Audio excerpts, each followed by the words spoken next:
Everyone, welcome to my channel. আজকে আপনাদের সঙ্গে শেয়ার করব দোকানের মতো কুলের আচার বা কুলের রস রেসিপি। যারা আমার চ্যানেলে নতুন তারা আমার চ্যানেলটিকে প্লিজ সাবস্ক্রাইব করে দেবেন। দোকানের আচারগুলো কি টেস্টি খেতে হয়, তাই না? চলুন আজকে আপনাদের সঙ্গে সেই রেসিপিটাই শেয়ার করছি। কুলের রস বানানোর জন্য একটা পাত্রে আখের গুড় নিয়ে এটাতে অল্প একটু জল অ্যাড করে এই গুড়টাকে 5 মিনিট ভালোভাবে ফুটিয়ে নিতে হবে, যাতে গুড় থেকে গুড়ের স্মেলটা একবারে কেটে যায়। তারপর একটা কড়াইয়ে অল্প একটু তেল গরম করে তার মধ্যে 5 ফোড়ন এবং 4টে শুকনো লঙ্কা কুচি দিয়ে দিতে হবে। রসকুল বানানোর জন্য কিন্তু লাগবে পাকা কুল। তার জন্য কুলগুলোকে ভালো করে ধুয়ে ছাদে শুকানোর পর এইভাবে জলে ভিজিয়ে রেখেছি। জলে ভিজিয়ে রাখতে হবে এই কারণে এর মধ্যে যাতে রস এবং মশলাগুলো পরিপক্তভাবে ঢোকে।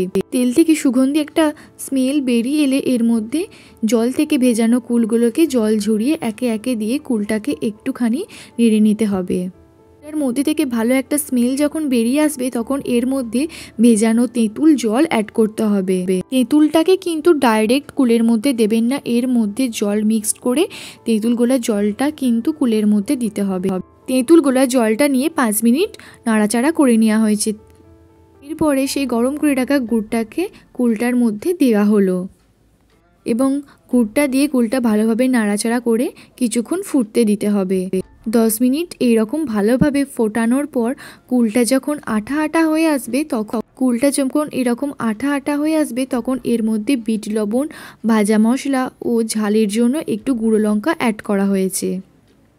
এই ভাজা মশলাটা বানাতে যে যে উপকরণগুলো লেগেছে: জিরে, ধনে, শুকনো লঙ্কা, মৌরি, তেজপাতা শুকনো খোলায় ভেজে মিক্সিতে মিক্স করে নেওয়া হয়েছে।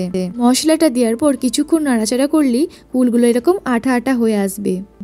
তারপরই নামিয়ে দিতে হবে। তৈরি হয়ে গেল দোকানের স্বাদের এত সুন্দর একটা কুলের রস বা কুলের আচার রেসিপি। একটা ছোট্ট টিপস, আচার কিন্তু সবসময় কাঁচের জারে রাখবেন, কখনোই প্লাস্টিকের জারে রাখবেন না। কাঁচের জারে আচার অনেক দিন অবধি স্টে করে। শিবেল হলে আচারটা মাঝে মধ্যে রোদে দেবেন। তাই দেখা হবে পরের একটা ভিডিওতে।